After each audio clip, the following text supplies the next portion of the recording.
If we truly subscribe to this idea of what starts here changes the world, maybe we start by having conversations that are not easy to have.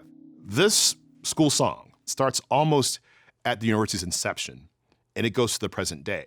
So you can tell a story about the University of Texas through the story of the song. There are parts of the history that are really hard to stomach, painful at certain points.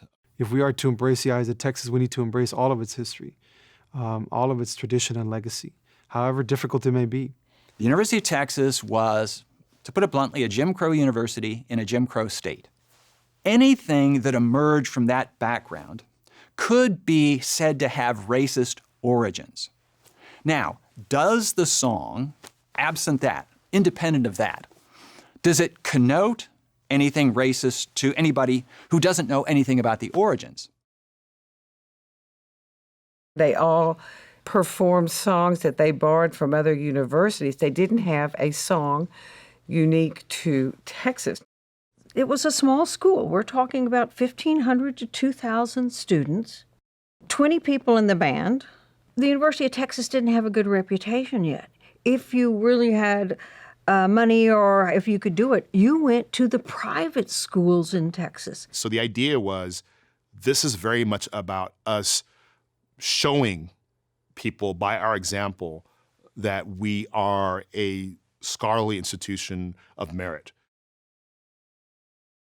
It's pretty clear from the evidence the eyes of Texas are upon you is exhorting people to do their absolute best because you are being scrutinized. You do not have the benefit of being at a university that has a long tradition.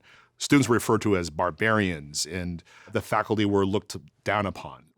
The eyes of Texas are upon you because Texas, for the students, Texas is subsidizing your education. Texas is looking to you for great things.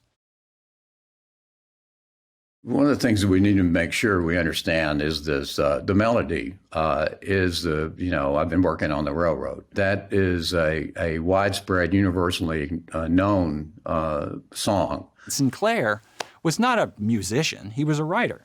So he couldn't have written the music himself. He needed a song, he needed a tune that already existed.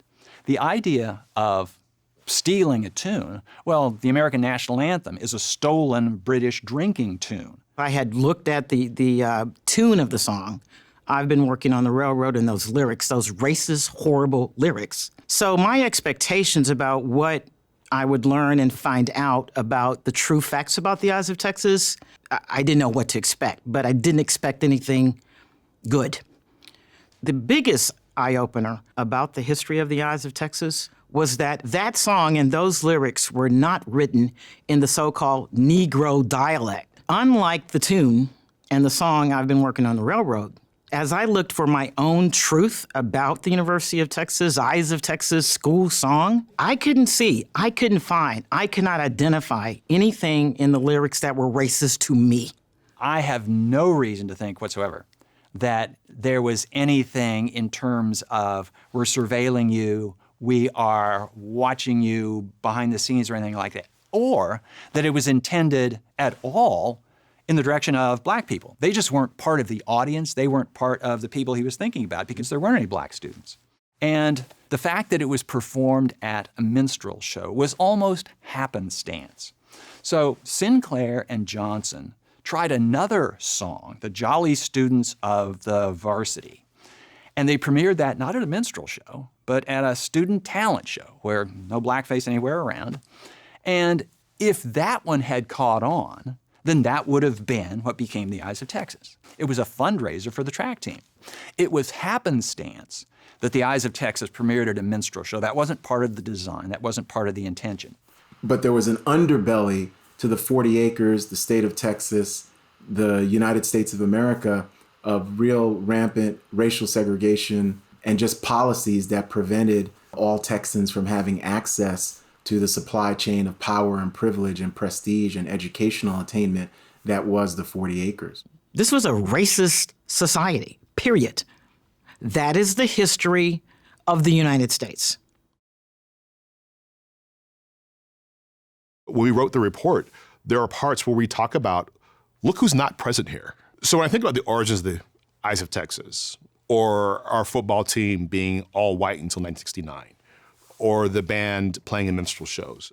It's demeaning. It says so many things about the status and the roles of African Americans at that time as perceived by white people.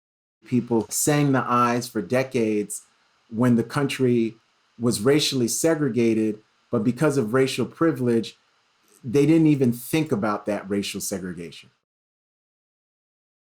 The two most serious uses of the song for protest reasons was when Governor Ferguson, vetoed the university's entire budget. A band of co-eds marched past the governor's office window, and he was standing there. They sang "The Eyes of Texas" at him. And then when Homer Rainey was dismissed by the Board of Regents in 1944 as the University of Texas president, the regents were afraid that he was going to push for racial desegregation of the campus. So they just went down to the Capitol and again sang "The Eyes of Texas" as a protest song to the legislature and to the regents. Those activities were nearly 30 years apart.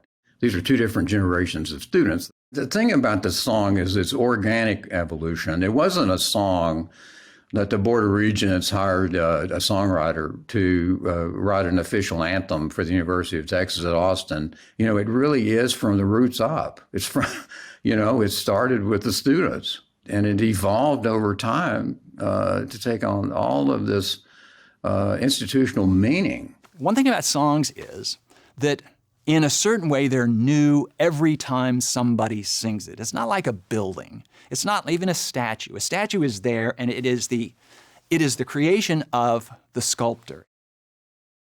If you have the statues of Confederate generals and the President of the Confederacy out on your main lawn leading up to your administration building and the pathway between the Capitol and the Tower, that's transmitting a message as well.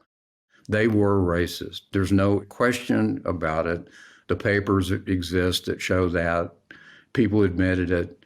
That's not the case with this song. The Eyes of Texas is a completely different story here. But they're both symbols. One of them, I think, we can be proud of. I didn't sing the song when I was a student, but I came here in 1968, a time of protests for civil rights. I came to the school because I received a scholarship, but I felt not necessarily connected in every way to the school. So if the facts revealed that the history of that song was racist, I have to say that it would not have surprised me. The surprise for me is that it wasn't. A conversation and a historical reflection has been initiated. How do we show progress and how do we show accountability? We're all going to have the opportunity, I think, to rest and sit with really complex issues. And one of them is the story of this university.